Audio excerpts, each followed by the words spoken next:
बाकी है, 10-20 फीट, ऐसे ही 12 बाकी में।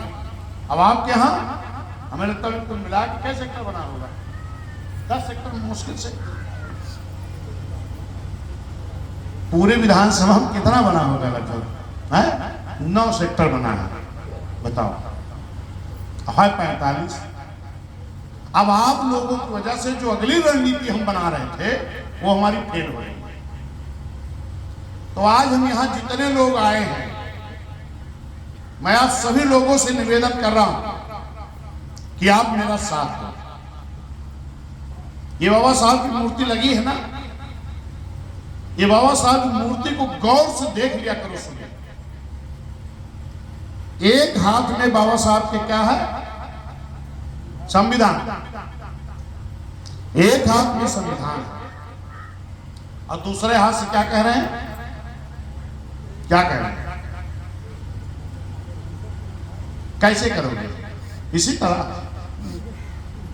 बाबा साहब कह रहे हैं कि संविधान में हमने बड़ी मेहनत से सबको वोट का अधिकार दिया है, क्योंकि उस वक्त जितने लोग थे कमेटी में वो चाहते थे सबको वोट का अधिकार ना मिले।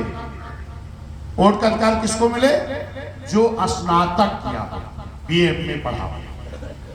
वोट का अधिकार उसको मिले जो बड़ी लगान जमा करता हो।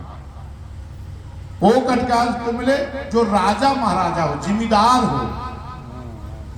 तो हम यहां जितने लोग बैठे हैं, हमारे खानदान में तो कोई स्नातक ना रहता, क्योंकि जब हमको पहले पढ़ने का अधिकार ही नहीं था तो हमारे पुरखे स्नातक कैसे होते?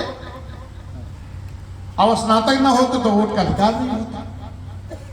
जिम्मेदारी तो छोड़ दो, जिम्मेदार तो कहां से होते हम लोग?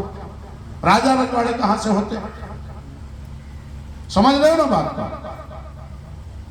लेकिन बाबा साहब ने कहा नहीं, आप देश आजाद हो रहा हो, मैं संविधान बना रहा हूं, इसलिए मैं संविधान में वोट का अधिकार सबको बराबर कर देंगे और इस वोट के अधिकार से आपको अपनी सत्ता हासिल करनी है। वोट का अधिकार हम सबको बराबर का दे रहे हैं और ये वोट से अपनी सत्ता हासिल करनी है, राजपाट लेना है। लेकिन वोट ये दो धारी तलवार है। अगर आपने इस वोट का सही उपयोग किया तो आपके बाल बच्चों का भविष्य, आपका भविष्य, देश का भविष्य उज्जवल होगा। और अगर आपने इसका उपयोग गलत कर दिया तो आपका भविष्य, आपके बच्चों का भविष्य, देश का भविष्य सब बर्बाद होगा। और बाबा साहब ने कहा था कि इस देश का संविधान में बहुत अच्छा बना है, लेकिन अगर मेरे दिए हुए वोट के अधिकार के बल